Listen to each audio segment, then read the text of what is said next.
मनोज जरांगेंनी 29 ऑगस्टपासून पुन्हा एकदा आंदोलनाचा इशारा दिलाय। मात्र त्याच वेळी मराठा आरक्षण आणि कुणबी नोंदीबाबत एक धक्कादायक माहिती एनडीटीव्ही मराठीच्या हाती लागली आहे। जरांगेंच्या आंदोलनातून मिळालेली कुणबी प्रमाणपत्र आता धोक्यात आलेली आहेत, कारण मराठवाड्यात एकामागून एक लोकप्रतिनिधींची कुणबी प्रमाणपत्र पडताळणी समित्यांकडून अवैध ठरवली जात आहे। मराठवाड्यातील आतापर्यंत 4 लोकप्रतिनिधींची मराठा कुणबी नोंदीनुसार मिळालेली प्रमाणपत्र अवैध ठरवण्यात आली आहेत आणि त्यामुळे मोठा कायदेशीर पेच निर्माण झालाय। मनोज जरांगेंच्या आंदोलनामुळे मिळालेलं हे आरक्षण अखेर कायद्याच्या आणि न्यायालयाच्या चाचणीत टिकणार का, असा सवालही आता उपस्थित केला जातोय। एनडीटीव्ही मराठीची एक्सक्लुझिव्ह बातमी आपण बघतोय। मराठा आरक्षण आणि कुणबी नोंदीबाबतची धक्कादायक माहिती आपण एनडीटीव्ही मराठीवर बघितली आहे।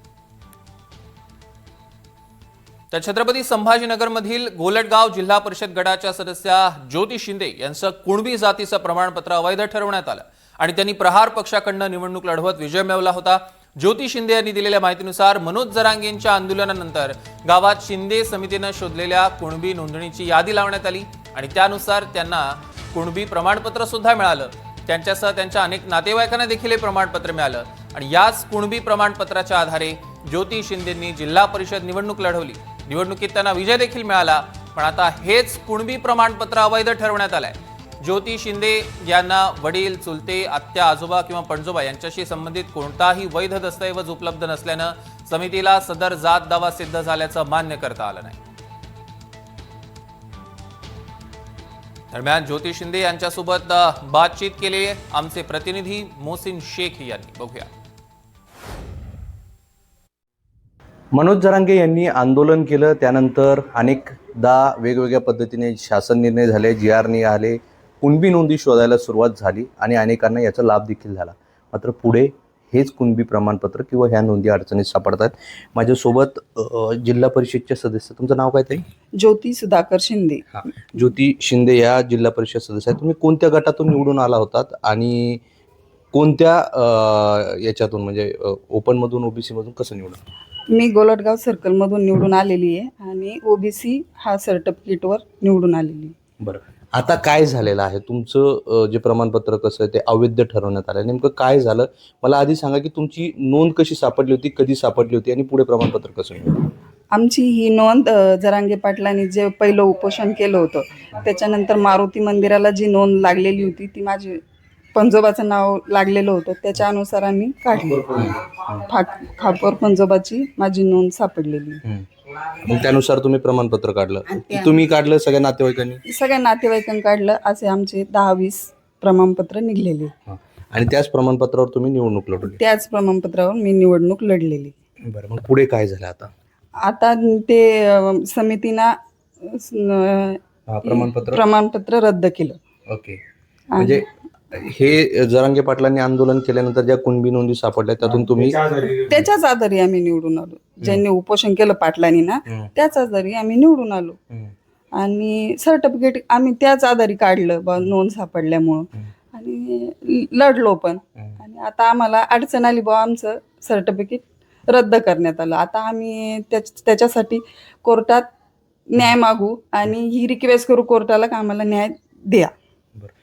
एवढे सगळं तुम्ही प्रचार केला असेल, सगळं केलं असेल आणि निवडून पण आल्या आणि आता असं ऐनवेळी सर्टिफिकेट रद्द होतंय आणि शासन निर्णय नंतर झाला, तर एवढं मोठं आंदोलन झालं आणि त्यानंतर असं होतं, काय भावना आहे? आम्हाला हीच भावना आहे की सरकारने आम्हाला जे जरांगे पाटलाला आश्वासन दिलं म्हणजे ते आम्हाला पूर्ण झालं पाहिजे होतं। पण मग आता तिथं का कमी पडतोय भावांनी? का सांगितलं आम्हाला असं? का मग आमची फसवणूक केली सरकारने का? आम्ही काय गुन्हा थोडी केला? आम्ही सर्टिफिकेट काढून, आम्हाला सर्टिफिकेट हे भेटलं ना, कायद्यानेच भेटलं। असं नाही का आम्ही घरून काढलं, असं नाही ना, कायद्यानेच आम्हाला ते न्याय भेटला। आम्ही त्या आधारे कागदपत्र घेऊन हे केलं। आम्ही थोडी मनाने इलेक्शन नाही लढलो किंवा मनाने नाही हे केलं। ज्या कागदपत्रानुसारच जसे नेम होते कायद्याचे ते त्याच अनुसार आम्ही हे केलं। आता आम्हाला याच्यावर न्याय भेटला पाहिजे कोर्टातून। आपण बघतो की मनोज जरांगे यांनी आंदोलन केलं, त्यानंतर महाराष्ट्रभर म्हणजे खास करून मराठवाड्यात कुणबी नोंदी शोधण्यात आल्या आणि या कुणबी नोंदी वेगवेगळ्या ठिकाणी ग्रामपंचायत मंदिरावर लावण्यात आल्या आणि त्या अनुषंगाने अनेकांनी आपल्या नोंदी सापडल्यानंतर जी कायदेशीर प्रक्रिया दिली होती त्यानुसार प्रमाणपत्र काढल्या, निवडणूक लढवली आणि आता तेच कुणबी प्रमाणपत्र अवैध ठरतंय. त्यामुळे अनेक जण अडचणीत आले. एकट्या ह्या शिंदेच नाही तर मराठवाड्यात अशा 4 घटना घडल्या ज्या एकामागून एक लोकप्रतिनिधींचे कुणबी सर्टिफिकेट, मराठा कुणबी सर्टिफिकेट रद्द केले जात आहेत. व्हिडिओ राहुल चव्हाणसह मोहसिन शेख, NDTV, छत्रपती संभाजीनगर. या संदर्भातले अधिकचे अपडेट्स आपल्याला घ्यायचे आहेत. आपले प्रतिनिधी मोहसिन शेख आपल्यासोबत जोडले गेले आहेत. मोहसिन, आपण बघतोय, आपण नुकताच त्यांच्याशी संवाद सुद्धा साधला, त्यांनी आपली बाजू मांडली, पण एकूणच जरांगींनी जो कुणबी प्रमाणपत्रांबाबत लढा दिला, एक मोठा लढा उभारलेला, त्या लढ्याला हा एक मोठा धक्का म्हणावा का? सौरभ, नक्की 8 उपोषण मनोज जरांगे यांनी केले, अनेक आंदोलनं केले. त्यातलं महत्त्वाचं आंदोलन होतं मुंबईतलं आझाद मैदानावरचं, मुंबई जाम केली. हे सगळं केल्यानंतर जर हे कुणबी प्रमाणपत्र मिळाल्यानंतर अवैध ठरत असेल तर आरक्षणातून काय मिळवलं असा प्रश्न आता ओबीसी नेते विचारतायत आणि असंही सांगतायत की हे सगळे जे कुणबी नोंदी सापडल्या त्या अवैध ठरणार असा दावा ओबीसी नेत्यांकडून केला जातोय. त्याचं कारण तसं आहे की हे आरक्षण खरंच कायद्याच्या कचाट्यात टिकणार आहे का हा प्रश्न उपस्थित होतोय. आपण जर बघितलं तर मनोज जरांगे यांनी आंदोलन केलं, त्यानंतर सरकारने शिंदे समितीची स्थापना केली. शिंदे समितीने मराठवाडा आणि राज्यभरात अनेक ठिकाणी नोंदी शोधल्या. खास करून लक्ष होतं मराठवाडा, कारण मराठवाड्यातील आपण बघितलं तर विदर्भात बऱ्यापैकी मराठा समाजाला आरक्षण आहे, पण मराठवाड्यात परिस्थिती नव्हती. त्यामुळे मराठा समाजाला मराठवाड्यातील मराठा समाजाला आरक्षण मिळावं यासाठी हा लढा होता बऱ्यापैकी. आणि त्यात मराठवाड्यातील वेगवेगळ्या ठिकाणी नोंदी सापडण्यात आल्या. हैदराबादला देखील हे शिंदे समिती गेली. तिथून हैदराबादमध्ये कारण मराठवाडा आधी हैदराबादमध्ये होता त्यामुळे तिथे देखील जाऊन नोंदी शोधण्यात आल्या. हे सगळं करून तब्बल 58 लाख नोंदी शोधण्यात आल्याचा दावा करण्यात आलेला आहे. आता ह्या ज्या नोंदी सापडल्या त्या आधारे सरकारने शासन निर्णय काढून त्यात एक महत्त्वाचा मुद्दा होता की गावातील मंदिर, ग्रामपंचायत या ठिकाणी नोंदी लावण्यात याव्या आणि ज्यांच्या नोंदी आहेत त्यांनी कुणबी नोंदी असल्याचे पुरावे जी नोंद सापडली त्या आधारे आपले प्रमाणपत्र काढावं. अनेकांनी हे प्रमाणपत्र काढले आणि आत्ताच झालेल्या स्थानिक स्वराज्य निवडणुकीत याच कुणबी प्रमाणपत्राच्या आधारे अनेकांनी निवडणूक लढवली.